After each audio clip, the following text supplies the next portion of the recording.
Is this thing recording? I think it is. Yes, it is. Today on the Bandrew Says podcast, we will be discussing my favorite stuff of 2020, so go ahead and stick around. Now, before I jump into my favorite things of 2020, I want to wish all of you an incredibly happy new year. I know this last year was insane. We went through some ups, we went through some downs, we went through some wild, we went through some tame, elections, virus outbreaks, lockdowns, riots, everything in between. It was a stressful year. It was a depressing year. It was an isolating year, but we made it through it. And as cheesy as it sounds, I do want to say thank you for being there for me the entire year, letting me yell at you every single weekend. And I do hope that I was able to provide some kind of escape or distraction from everything. I tried to do that a lot. I know at times I did start to discuss current events and things occurring in the world, but I did, for the most part, attempt to be some kind of escape or distraction, and I hope I was able to do that, and I hope that we have an amazing 2021, although actually, I think I said that in 2019 in December, and we saw how 2020 turned out. I'm gonna reverse engineer. I'm gonna reverse psychology the universe. I hope 2021 is the worst year in the history of the world, in the history of the universe, ever. I hope it's the worst. Take that, universe. See if you can reverse psychology me now, bitch. But I guess now let's talk about my favorite things of 2020. We're gonna start with music, and my picks are Misfits Collection and Collection 2. I have no idea how I have gone my entire life without having heard Misfits. I grew up listening to punk, Descendants, to Blink-182, to NoFX, to everything in between, Subhumans even, UK, disgusting, not good punk, or I guess good punk. You get what I mean. Punk isn't really supposed to be good. It's supposed to be punk. Yet I listened to that and I never found my way to Misfits. And this year, I don't know what it was, but I finally listened to them, and holy crap, I have been missing out my entire life. It is unpolished. It is fast. It is rude. It is everything that a punk band ought to be. But the thing that drew me in was the vocals of Danzig. Danzig has a beautiful voice, which should not be accompanying some of these songs, because the songs are raw, fast, rude. I think I've said rude multiple times already, but that's what I think of when I think of punk. So you end up with this beautiful voice over this raw, aggressive music, and the juxtaposition there works so well. But not only do you have that juxtaposition, but you also have this dichotomy or these contradicting ideals almost, of this upbeat, poppy song structure, this bed of music, mixed with these gross, offensive lyrics. And the main song that drew that to my attention was Last Caress. I'm not going to say any of the lyrics because that'll probably get me banned off YouTube and deleted out of Apple Music or whatever, Apple iTunes. But it truly was amazing finding this band and hearing the birth of horror rock, because Misfits started that. That wasn't a thing before Misfits, I don't think. Or maybe it was a thing before Misfits. I don't know. When was Alice Cooper around? Alice Cooper was horror rock. I guess horror punk is what Misfits started. And Danzig, just great work here. The music is incredible. And I love the conflicting nature of the music and the lyrics, and the aggressive, raw music mixed with the beautiful vocals of Danzig. I don't know if Danzig would like being described as somebody who has a beautiful voice. I think he'd want to be known as somebody with a brutal voice. He's brutal. I don't know. That is the music that I am picking for the year. Next, let's jump to movies. And the first one that I have, speaking of punk, is titled The Hunt. This is a Blumhouse movie, and I don't know if y'all remember 2019. A trailer came out for this, and all the Republicans in the United States, maybe not all, a lot of Republicans in the United States said, "Oh my God, it's gonna cause violence against Republicans!" and cried, freaked out to the point where they delayed or canceled the movie, so we thought, and we didn't think we would ever get to see this movie. Fast forward to 2020, around April, movie theaters or movie production companies started to say, you know what? We're going to do some VODs, video on demand releases, early releases. And this came out in April, one of the first ones along with The Invisible Man, and it was $20 to rent. Quite pricey, but I was extremely excited to see it because I heard all this outrage around it. I had to see it. I could not wait to see what it actually was. And my thoughts were confirmed that you should not judge a movie based on the trailer because, as I mentioned, this is a punk movie. This is the filmmakers sticking a middle finger up to the entire world saying, you believe that? Here's a middle finger for you. You believe the opposing thing? Here's a middle finger for you too. Shut up, I hate all of you. That's what I get out of this movie. It is not advocating for violence against Republicans or Trump supporters. It is not advocating for violence against Democrats or Biden supporters or whoever it was in 2019. I guess just the Democratic Party as a whole. It is none of that. It is satirical and it is mocking everybody of every political side. And it is a beautiful and hilarious thing to behold. So let me use this as a reminder. You should not judge a movie based on the trailer. That is ridiculous. Everybody thought it's gonna be saying go out and get violent against this political party. No, it's not. It's saying y'all are a bunch of idiots. Calm your tits. You're a bunch of stupid people. A bunch of stupid politician people. You're fighting for people who don't care about you. That's my takeaway. I absolutely loved that movie because it didn't have a care for who's in power. It is a middle finger to everybody. A little bit nihilistic, but I love it. Next up on the list, we have an older movie called Network. And I have to say, this has probably one of the most important speeches in any movie of all time. One of the most relevant speeches in any movie of all time, especially today. All I will say is, I'm a human being, gosh darn it. I am censoring myself, and I'm as mad as hell, and I'm not going to take this anymore. The speech in this truly is inspirational, and it's almost as though it was written in a time machine for today, although that kind of makes it a little bit scarier, knowing that that's not what happened. That these exact same issues that people are yelling about today were happening 30 or 40 years ago, and nothing has changed in that regard. That terrifies me, but that's what makes this so good. I have never seen a movie with a speech like this that cuts to the core of so many of the issues, and it's almost like a call to action, and it is just a beautiful, extremely well done and well performed speech and movie as a whole. The speech is really what sells it though, and I will link the speech if you just want to watch that in the episode notes, and if you're watching on YouTube, I'll put a card in one of the corners so you can check that out as well. And the next movie that I have is coming from the 80s. It is violent, it is gory, it was critically panned, I believe. I believe people hated this movie when it came out because it was so violent. It is Red Dawn. Red Dawn. Communism bad, America good. That's the moral of this film. I love every second of it. It is violent, it is gory, it is fast, it is propaganda.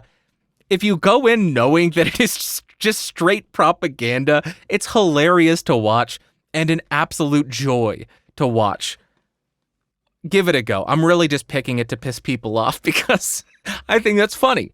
That's my third movie and my final movie of my favorite things of 2020. Let's go to the next category, which is television. And the television that I am picking is a rather unknown series that I think everybody is going to be shocked by.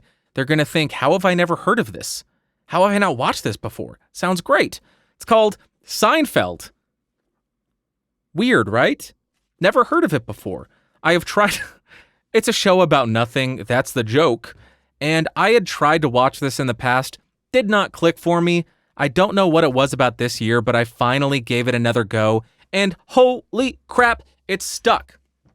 This show spoke to me on a different level, and I don't know exactly why that is. If I had to venture a guess, I would say when I was younger, I didn't have life experiences that allowed me to relate to the experiences that were being portrayed on Seinfeld. Now I am older, I am more bitter, I have experienced more things, and now the experiences that are occurring in the Seinfeld television series more readily or commonly reflect my everyday life, making it more about a show about me as opposed to a show about somebody else. That would be my analysis of why it worked for me now as opposed to why it didn't before. But while I was watching this, I was watching each of the characters very closely because I had this theory. I had heard that all of the characters are terrible people. They all ruin people's lives. But as I was watching the first season, I realized Kramer really doesn't seem that terrible. Kramer really hasn't done anything wrong. Sure, he's a bit unorthodox, but he is the voice of reason. He acts weird. He's eccentric, but he is saying, you shouldn't be doing that. You shouldn't be doing that either. That's terrible. What are you doing there? Be honest about it. Do this. And he's almost always right. But as the series goes on, then you finally see Kramer start to become as evil as everybody else in the show. Evil may be the wrong word, but he becomes corrupted almost by the end of the series. And I found that a fascinating journey to watch because I was really hopeful.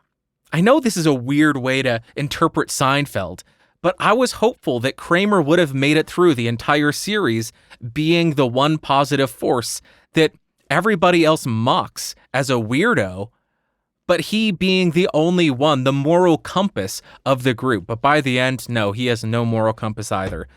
I loved watching that series, and I highly recommend it if you're a little bit older maybe, because in your 20s, unless you're some comedic genius like all of my friends who loved it, my friends in middle school even, in 7th grade loved Seinfeld, and I did not get it.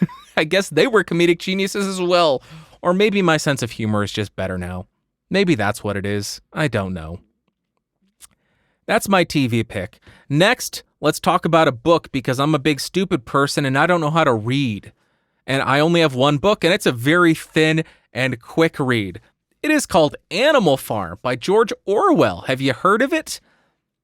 This was a blast to read. I don't know how I made it this far into my life either without discovering Animal Farm. Animal Farm.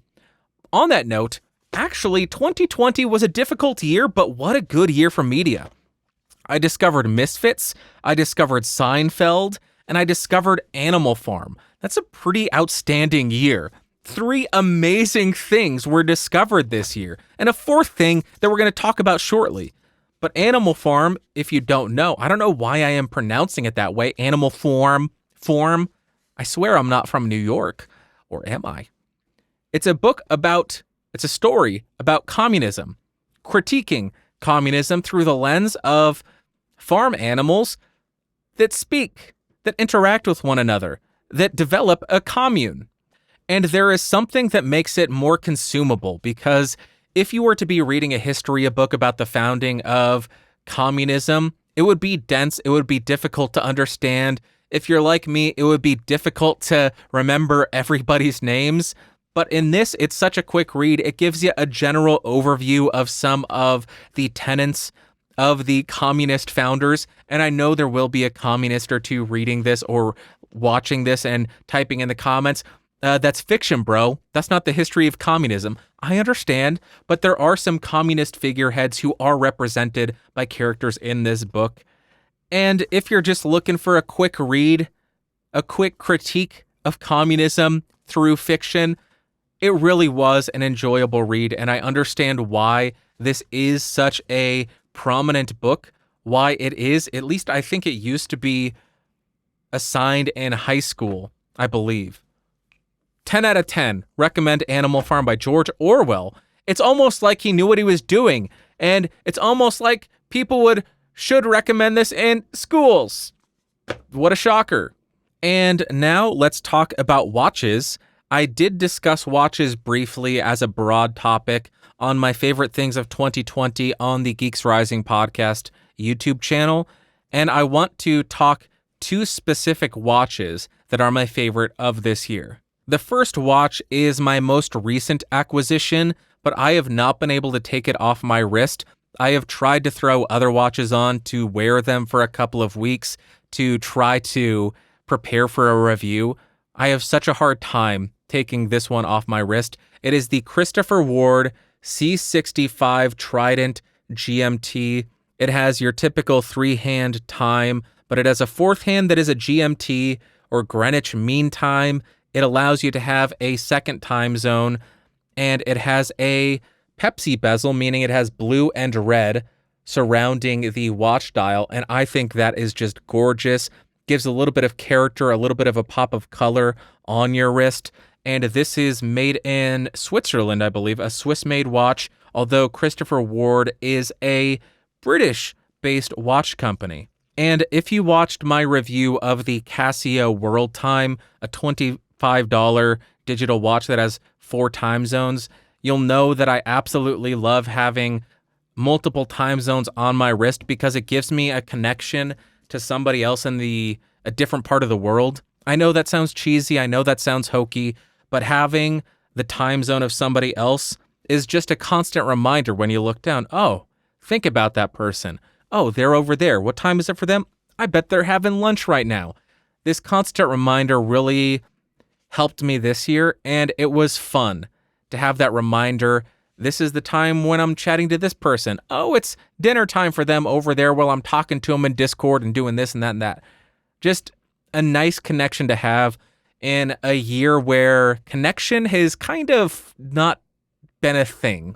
So that is the first watch that I have fallen in love with this year.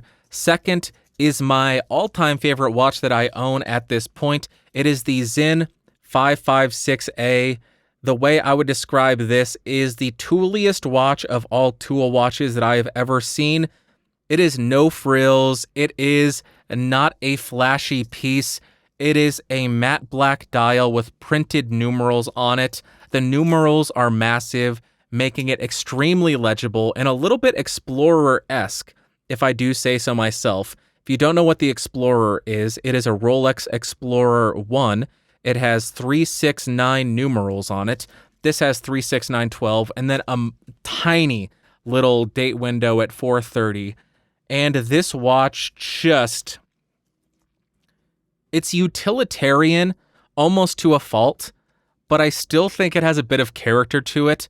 And being that I am more of a utilitarian kind of guy, I don't like flashy things. I don't like super nice cars or super nice clothes. I just like clothes that I can wear that don't draw attention to me. A watch like this, it doesn't draw attention to you. It does its job well. And the thing that really sold me on this watch was how durable it is. It has 200-meter water resistance, so you could go swimming with this, no problem. You could go snorkeling with it, no problem. It has a screw-down crown, and it is anti-magnetic. And being that I am in my studio a lot, there are massive guitar amp speakers there. I like having a watch that is anti-magnetic because a big magnet can screw up a watch's accuracy, can magnetize, I believe, the mainspring. And this has pretty strong anti-magnetism. It is anti-shock, shock resistant, I believe. All of the things on the back are in German, and I can't speak German, and it's been a while since I've researched it, but it's anti-magnetic. Stoss Sicher. The German folks who are watching this are going to think I'm a complete idiot. I apologize for butchering your language. It does a bunch of stuff. I'm not worried about wearing this, beating the hell out of it, because it's gonna take a licking and keep on ticking. If I just had one watch, I would be more than happy to have it be the Sinn 556A. Just a beautiful watch, and not going to draw attention to me, gonna tell me the time for decades to come. So to summarize my two favorite watches of the year, I have the Christopher Ward C65 Trident GMT and the Sinn 556A. You can tell the Zen is significantly smaller and just fits right on the wrist a lot better than the Christopher Ward, although the Christopher Ward has this surprisingly beautiful case shape that contours to your wrist flawlessly, at least to my wrist, and I was a bit shocked by that. Just a great fitting watch. So those are my two favorite watches of 2020. And I wasn't going to do this, but I'm going to share 3 of my favorite YouTube channels of the year because I did watch way too much YouTube this year. I got a lot of enjoyment and distraction through YouTube. First up is Red Letter Media. If you don't know them, they are a movie review channel. They are satirical, they are dry, they are alcoholics, and it is incredible that they are still going. For a while, it seemed like they were doing everything in their power to keep from hitting 1 million subscribers. Right before they hit it, they uploaded a video walking through and just taking a picture of and listing every single VHS movie that they owned, and it ended up being an hour and a half or more. It was insane that they did that. But they do have great insights into movies, whether it be the production of them, the acting, the story structure.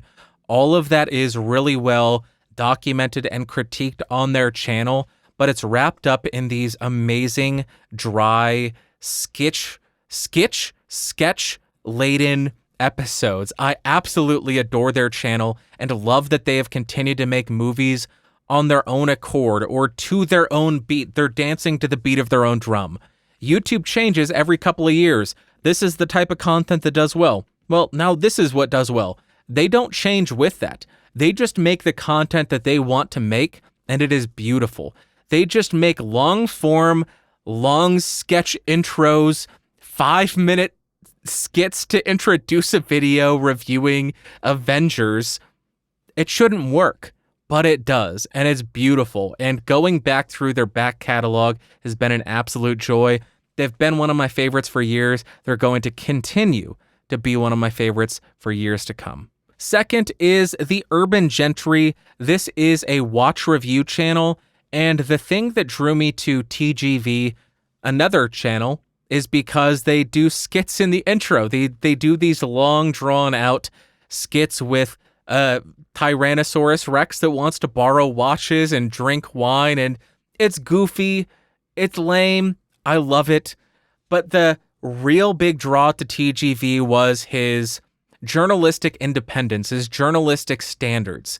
A lot of watch YouTubers tend to have relationships directly with companies, or they will be watch dealers themselves, and that is concerning because if a reviewer is the actual distributor of a watch, are they going to say anything bad about the watch? I don't think so. I don't think as an AD, an authorized dealer, you're going to say, I think this Zen 556A sucks. By the way, it's for sale in my store. That's not going to work. So I love that he has done everything in his power to remain independent and as unbiased and untainted as he possibly can, and I respect the hell out of him for that. At first, he was a tough pill to swallow a little bit, to be completely honest, but he grew on me very quickly, and now I will watch every single video he puts out, and I absolutely adore him. And he is one of the reasons why I got way, way, way too into watches this year, because YouTube started recommending me a bunch of watch videos, and TGV is one of the ones that I still watch to this day. And lastly is a series of channels. I am just going to say Jack Sucks at Life. He's a British guy and he is younger than me, and that always feels weird where I watch a 20-something-year-old guy playing Minecraft and dicking around on the internet. But the thing that drew me in about Jack is how charismatic he is and how likable he is, and it's so effortless for him. He will make a video about Minecraft and I will watch it even though I don't care about the gameplay that he is doing. I watch it because he is such a character, and he says these cheeky British things, and I don't know what it is about him, but I enjoy watching him. And he has about a dozen channels at this point that he tries to get to 100,000 subs so he can collect more silver and gold and diamond play buttons. And that was the video type that drew me in. It was, I think I tricked YouTube into giving me a diamond play button. No, It was the golden play button when he tried to get one before 100,000 when he got one from Skeppy. Some folks are going to know what I'm talking about. Everybody else is going to say, what the hell is he saying? That is gibberish. Yeah, it's British. Of course it's gibberish. But that is the third and final of my favorite YouTube channels. I'm not going to list all of the audio YouTubers out there because I watch them. I love all of them. You can go to Podcastage on YouTube.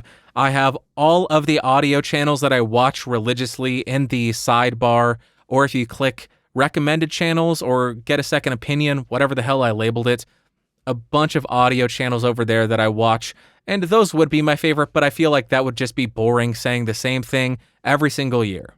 And I think that's actually going to wrap up for today. A little bit shorter, but I am recording this on Sunday the 20th, right after I recorded the other episode, because I want to take next weekend off. I want to take Christmas off.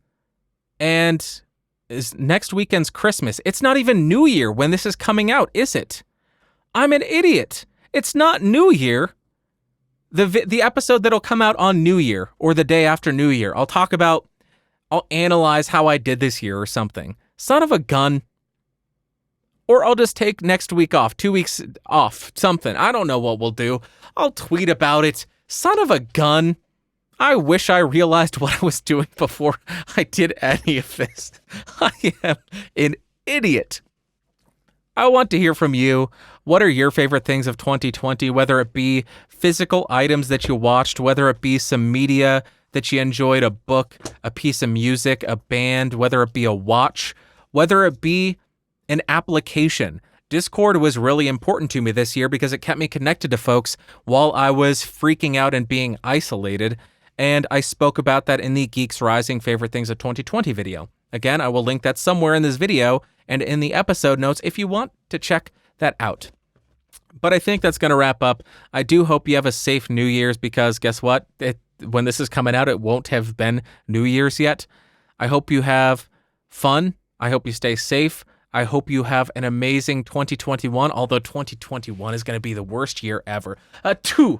I'm not going to let you trick me into jinxing 2021, universe. Suck it, you loser, universe. You're not going to get me again. You fooled me once, shame on me, shame me twice.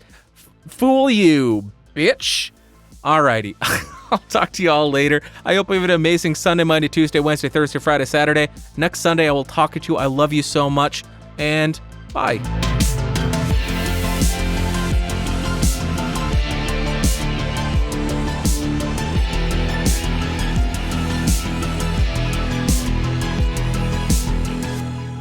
This has been a Geeks Rising production. Your executive producer is Bandrew Scott. For more information, head over to www.geeksrising.com.